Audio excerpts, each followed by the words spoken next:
Discurso sobre los símbolos masónicos.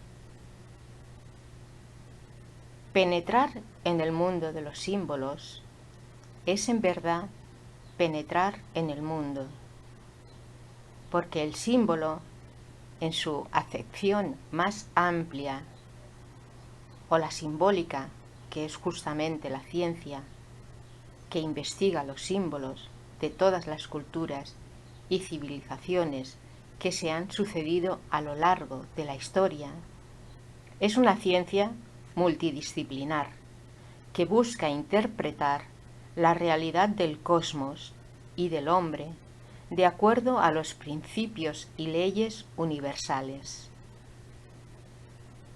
Hablamos del estudio de las artes liberales, de las tradiciones y religiones comparadas, de la antropología, de la historia y la geografía sagradas, de la ciclología, etc. En realidad, toda investigación, toda ciencia y todo arte que estudia finalmente la razón de ser de las culturas y en definitiva del hombre, de nosotros mismos, está integrada en esa ciencia simbólica o ciencia de ciencias. Naturalmente, los símbolos masónicos pertenecen a dicha ciencia, como es el caso de los que decoran la logia, empezando por las dos columnas J y B, que, como se relata en los antiguos documentos de la orden, fueron descubiertas o descifrados los signos en ellas grabados por Hermes la una y por Pitágoras la otra, los cuales son también los dos grandes patrones de la masonería. Es decir, y como nos recuerda Federico González en Hermetismo y Masonería, Hermes, el dios Hermes, dona a la masonería su sabiduría, o sea, la sabiduría, y Pitágoras la gnosis, es decir, el conocimiento, expresado a través de la geometría y la aritmética, que son las ciencias propias de la tradición pitagórica.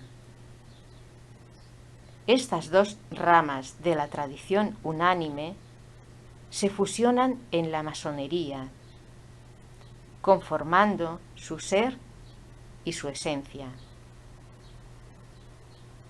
La logia es una imagen simbólica del cosmos, y en ella se plasma toda la sabiduría y esa gnosis, empezando por la cadena de unión, que son los 12 signos del zodíaco y que constituyen el marco que rodea la logia y la protege, cubriéndola y encuadrándola por arriba, estableciendo así sus límites espaciotemporales. Ese enmarque o zodíaco es para aprender a interpretar y conocer la máquina celeste.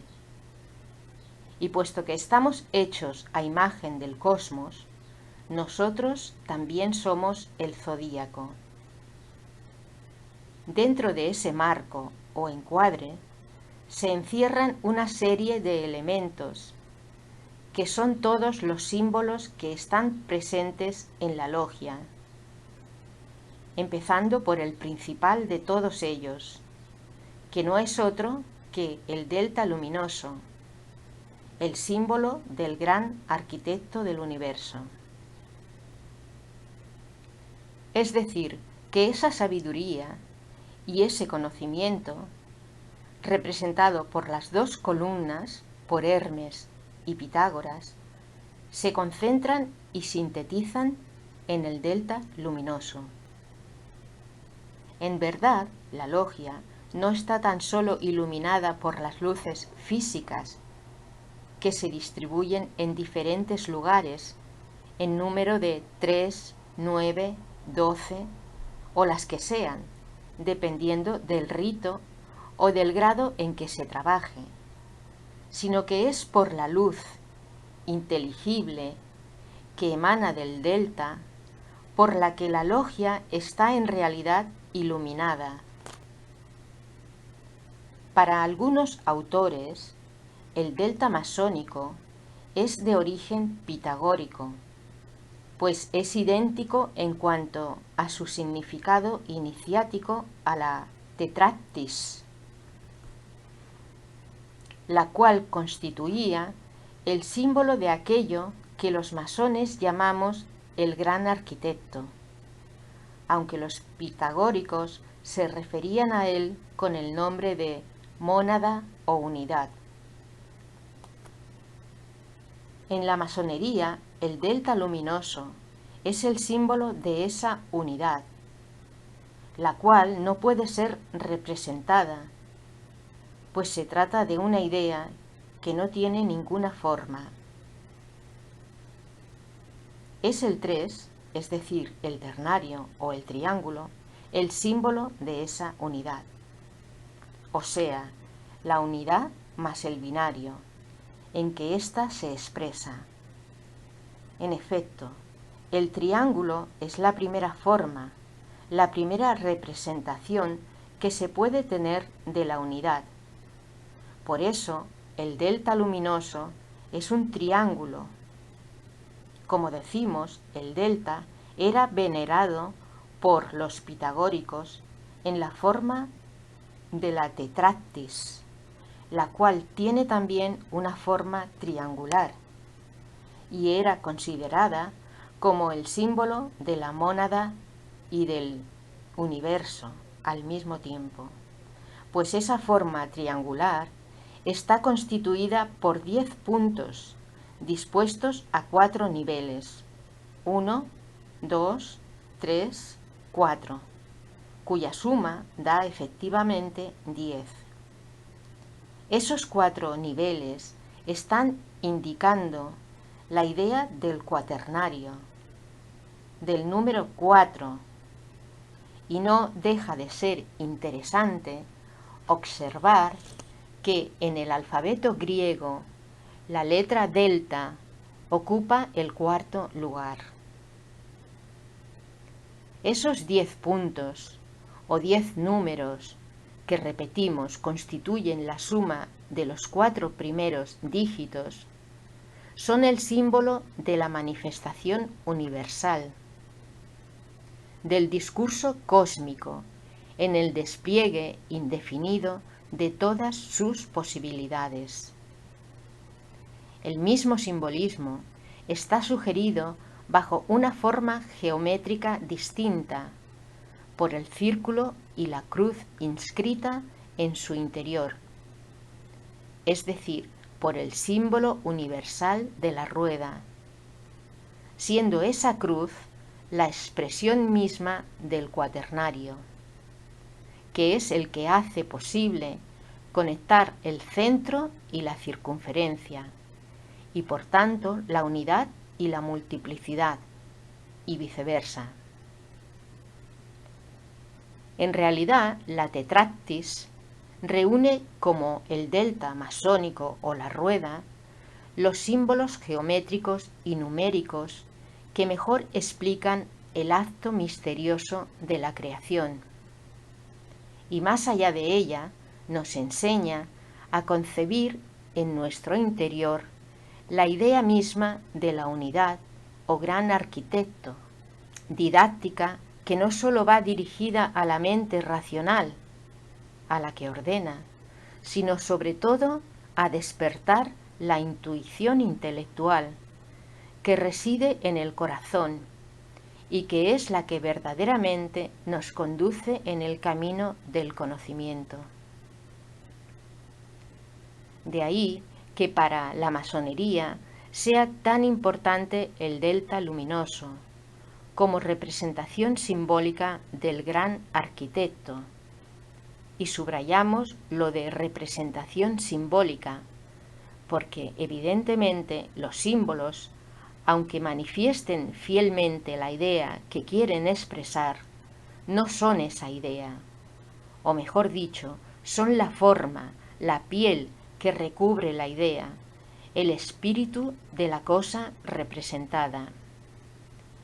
Por eso mismo, ni los masones ni nadie que se dedique al estudio de la ciencia simbólica deben confundir el símbolo con lo simbolizado.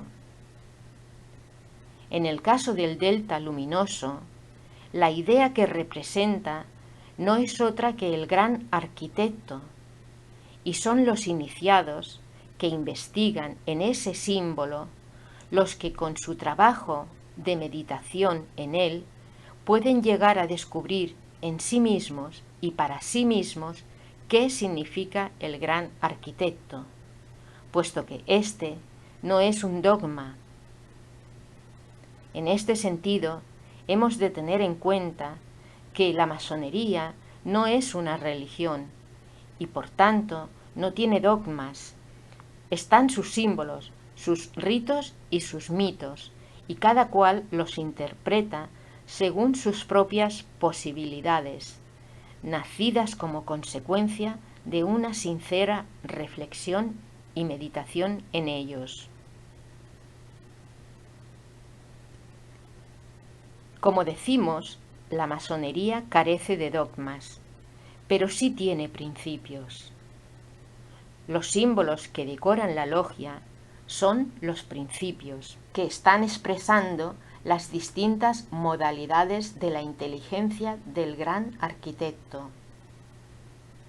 Pues finalmente la logia, como imagen del cosmos, no es sino una representación del cuerpo del gran arquitecto.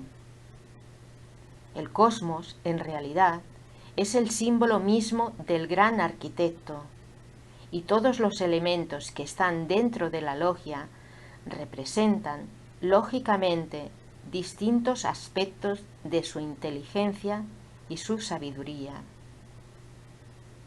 Y la investigación en todos esos símbolos, en su significado, va dándole al masón la síntesis de la idea que todos ellos están revelando.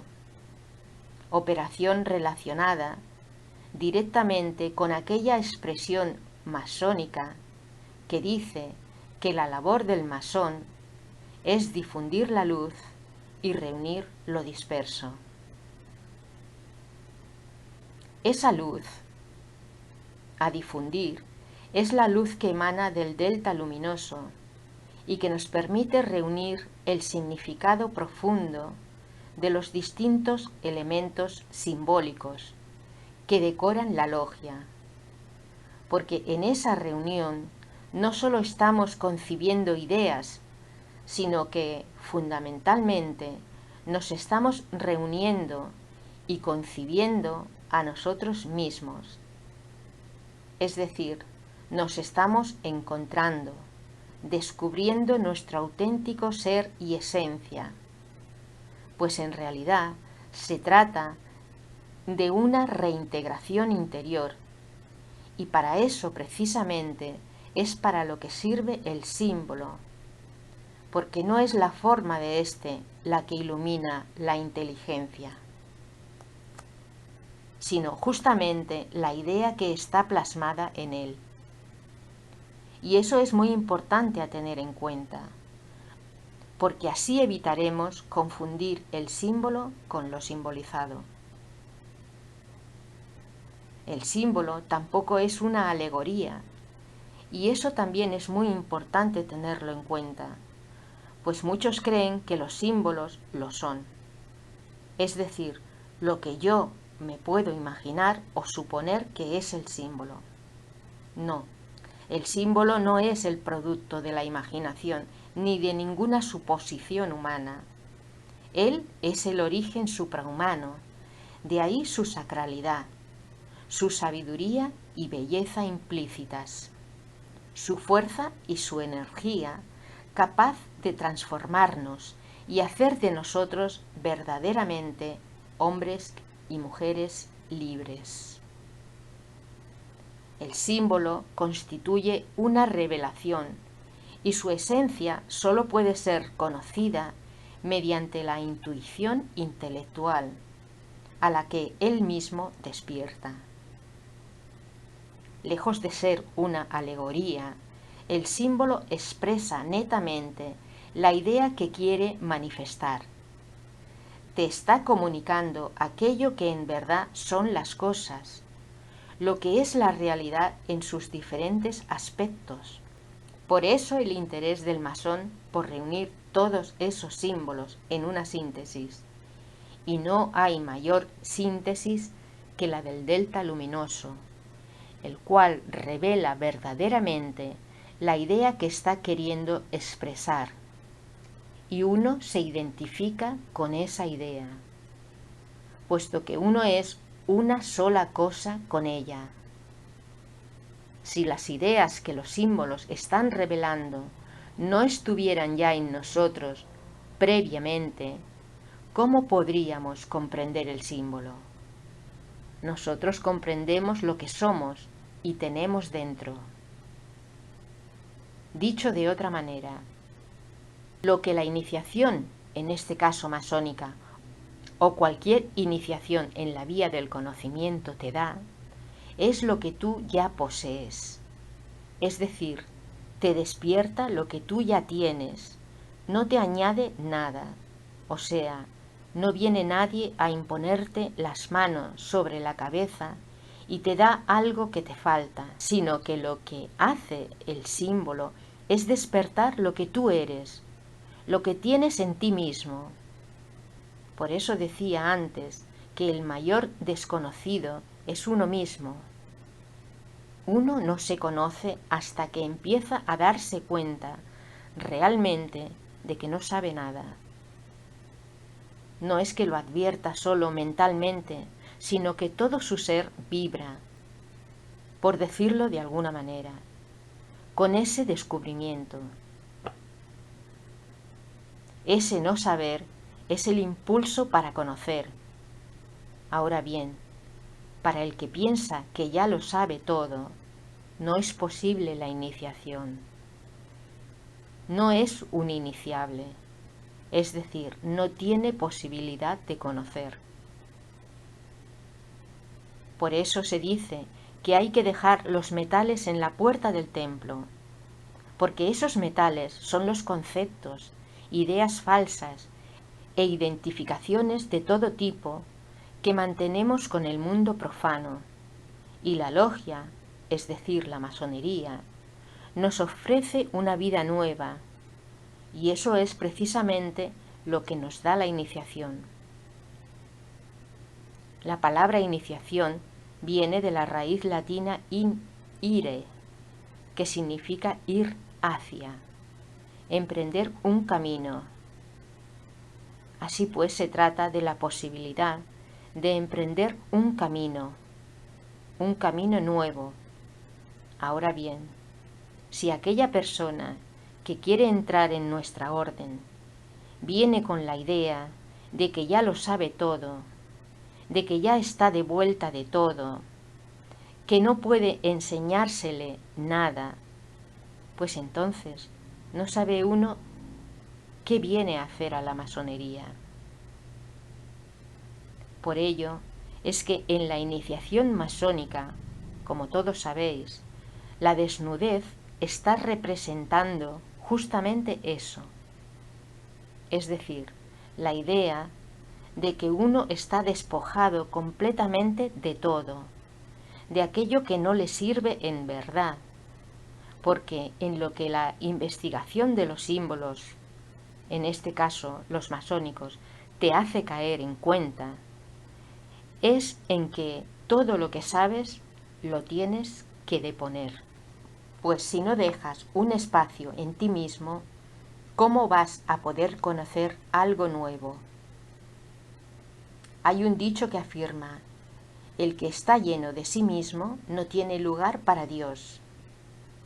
Es decir, el ególatra, que está lleno de sí mismo, no tiene lugar para nada más. De alguna manera, todo el que llega del mundo profano viene lleno de sí mismo, por lo que debe vaciarse para poder llenarse de otras ideas y otras imágenes acordes con su verdadera naturaleza, a la que va descubriendo. El símbolo de la copa está expresando esa idea y es un símbolo muy universal, presente también en la masonería, como todos sabemos. Pues en realidad se llega con mucha información, pero ningún conocimiento verdadero. Por eso debes aprender a desprenderte de esa vana información, de esa vana erudición.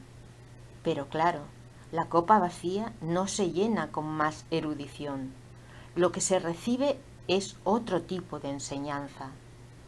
Lo que te enseñan los símbolos masónicos es justamente a ser un hombre nuevo. En este sentido, los evangelios son muy claros cuando hablan del hombre viejo que ha de morir para que pueda nacer el adepto. Pero ese hombre nuevo somos nosotros mismos. Morir para nacer, y nacer y conocer son lo mismo. Conocer es conacer. Pero si no se muere, no se puede nacer. Si la semilla no muere, no puede surgir el árbol. La semilla ha de morir, pero antes ha de ser semilla. O sea, antes tenemos que ser reducidos a pura virtualidad, a la única posibilidad que en realidad somos, porque en verdad uno es una semilla. En este sentido, dicen los textos alquímicos que el hombre tiene que volver nuevamente al seno de la madre. Es el regreso al útero de que se habla en esos mismos textos.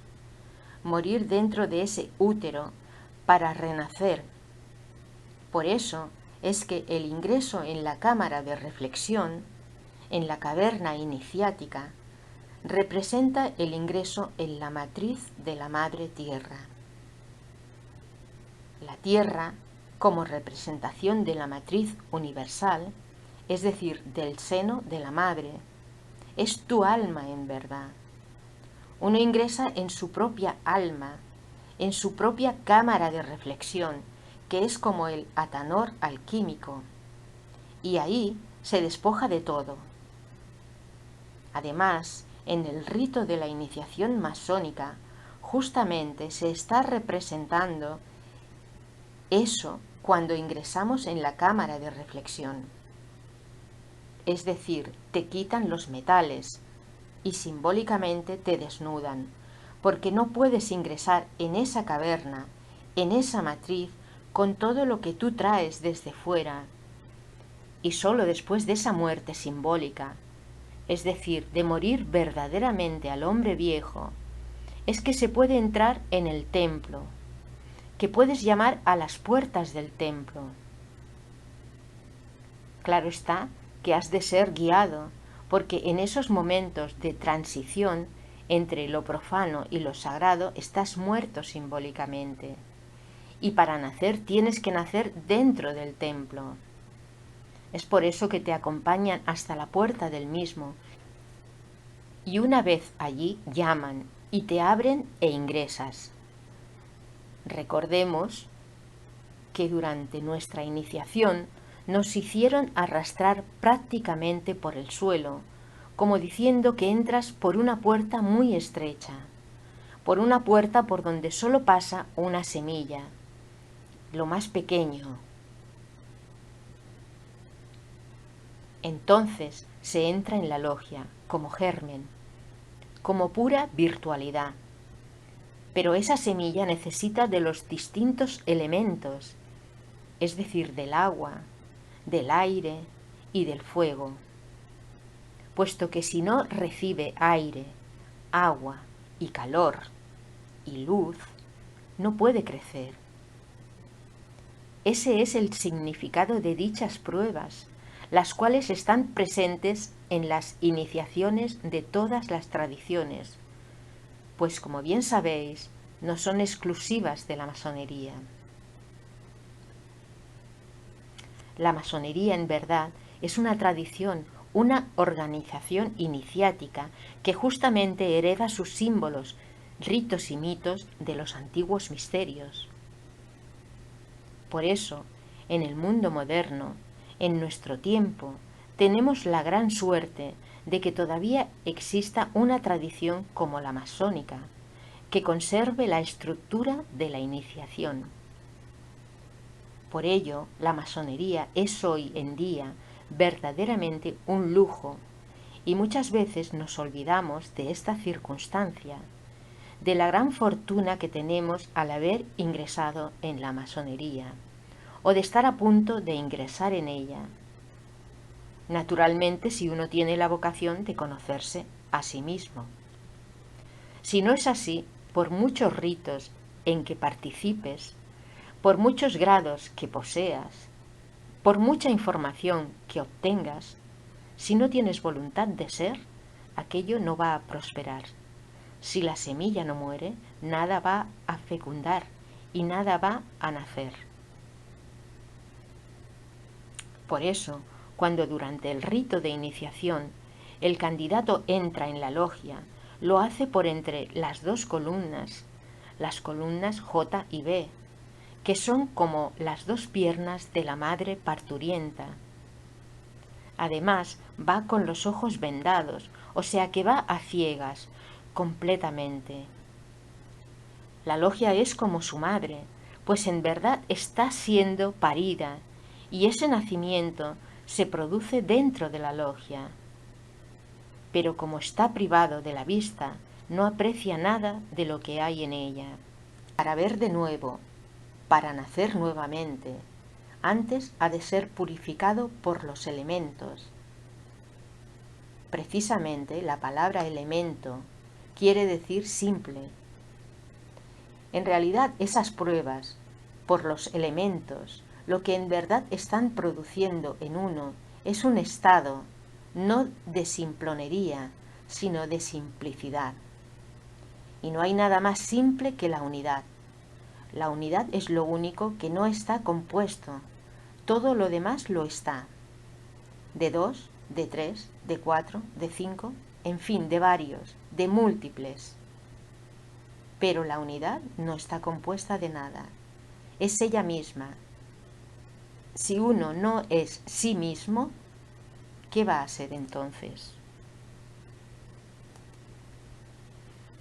Esto es justamente lo que realiza en ti el rito de la iniciación, y concretamente el rito de purificación por los elementos. Los viajes por los elementos, pues justamente se llaman viajes, y en sí mismos constituyen una enseñanza, porque son una representación simbólica de los que se realizan en la vida, que es en verdad un viaje hacia el conocimiento. Y para ello el hombre nace en este mundo, aunque la inmensa mayoría lo haya olvidado en este tiempo de tinieblas. En realidad, la masonería, como toda organización iniciática, lo que hace es darte todo lo necesario para que puedas manejarte en la vida de acuerdo a los principios e ideas que derivan del modelo cósmico. Y en uno mismo está el aplicarlas en sus actos y pensamientos, de los que somos enteramente responsables. Un masón libre en una logia libre, dicen nuestros textos, y esa logia es el mundo. Todo el rito de iniciación, y no solo el de iniciación, sino cualquier tenida, es en realidad una representación de la vida misma, puesto que uno viaja y se traslada de oriente a occidente y de mediodía a septentrión. Por ello la logia es una representación del mundo y uno encuentra su orden y su ubicación, su destino en ese mundo, en el cosmos, en la vida. Pues decir cosmos, decir mundo o decir vida es exactamente lo mismo. Por eso se dice macrocosmos y microcosmos. Y la tabla de esmeralda hermética nos enseña que lo de arriba es igual a lo de abajo y lo de abajo igual a lo de arriba. No hay diferencia ninguna. Es decir, el macrocosmos, el gran cosmos, es idéntico o está en el microcosmos o está en el hombre. Por eso la logia es justamente una representación del cosmos y por eso el hombre reconoce su lugar en él. Se siente en su casa. Ya no se siente un extranjero en el mundo. Ya no es un peregrino perdido. Ya ha encontrado realmente lo que quería. Pero encontrarlo no es suficiente. Ha de saber estar en él. Cuando ingresamos en la orden masónica y nos retiran la venda que cubre nuestros ojos, nos encontramos en la cadena de unión, unidos a todos los hermanos. Y una cosa muy importante de observar es que no hay masonería sin logia, es decir, que la masonería no existe sin la logia, y esta no es solamente el recinto físico y concreto, sino fundamentalmente los hermanos que la integran. En la iniciación masónica recibes también las luces de tus hermanos. Como digo, la logia no es solo el templo físico, la logia son los hermanos. Por eso se afirma que una logia es justa y perfecta cuando se reúnen 7 masones. Solo cuando se reúnen 7 hermanos se considera que la logia está constituida como tal. Y eso tiene que ver con lo que decíamos anteriormente, de que tú no te inicias solo, sino que son los hermanos los que te inician. Claro que tú lo vives solo, que la iniciación es una experiencia personal, pero con la ayuda de los hermanos. Tus luces no son suficientes y es por eso que necesitas las de los demás durante todo el tiempo que dura el proceso masónico, que es gradual, porque aunque comprendas lo que significa el delta luminoso o cualquier otro símbolo, esa comprensión se va entendiendo también gracias a las propias experiencias de los que te acompañan en el camino del conocimiento. La comunicación de esas experiencias constituye la base del trabajo colectivo, tal cual se entiende este en la masonería. Y ese trabajo es una forma de la invocación al gran arquitecto, de la permanente reiteración de su nombre, vivida por cada uno de los hermanos, como una regeneración permanente y fecunda, que desemboca finalmente en un estado de ser que supera la mera individualidad y lo colectivo, por asunción en lo universal y en la unidad. Bueno, pues eso es reunir lo disperso justamente. Pero antes de reunir lo disperso, hemos de recibir la luz, que es la que emana del delta y que simboliza la influencia espiritual. Recordemos que cuando nos quitan la venda que cubre nuestros ojos, lo primero que vemos es el delta luminoso, y ello se produce estando en la cadena de unión. Es decir, que recibes la luz del gran arquitecto, la luz celeste, cenital, integrado en la comunidad humana, la vertical y la horizontal reunidas en el acto supremo del rito iniciático, tal cual se realiza en la masonería. En realidad, la iniciación masónica, como símbolo de todas las iniciaciones o de la iniciación en sí, es realmente un misterio. Y por mucho que podamos decir, la experiencia de vivir todo eso no está circunscrita a las palabras. Las palabras, como los símbolos mismos, te pueden indicar, te pueden sugerir, te pueden expresar, pero eso es un descubrimiento también. Es decir, que tú desvelas, descubres, rasgas el velo que cubre las apariencias de las cosas y puedes ir más allá de esas apariencias. En el Zohar o libro del esplendor de la Cábala hebrea hay un pasaje que se refiere a esto que estamos diciendo. Allí se habla del buscador de la sabiduría, la cual está simbolizada en esa tradición tan próxima a la masonería, por la Torá celeste. Dice ese texto: en efecto, la Torá deja salir una palabra de su cofre, y ésta aparece por un momento y se oculta enseguida. Y en cualquier momento y lugar en que salga de su cofre y se vuelva a esconder con rapidez, lo hace tan solo para aquellos que la conocen y están habituados a ella. Porque la Torá es como una amada hermosa y bien proporcionada, que se oculta en un recóndito aposento de su palacio. Tiene un único amante, cuya existencia todo el mundo ignora, que permanece escondido. Por amor a ella, merodea el amante continuamente ante la puerta de su morada y deja vagar sus ojos buscándola en todas direcciones. Ella sabe que el amado está constantemente alrededor de la puerta de su morada. ¿Qué hace? Entreabre ligeramente la puerta en el escondido aposento donde se encuentra. Desvela por un instante su rostro al amado e inmediatamente lo oculta otra vez. Todos los que quizá pudieran estar junto al amado nada verían ni percibirían, únicamente él lo ve. Y su interior, su corazón y su alma van en pos de ella, y sabe que por su amor la amada se ha manifestado un instante y ha ardido en su amor. Lo mismo ocurre con la palabra de la Torá. Solo se desvela a quien la ama.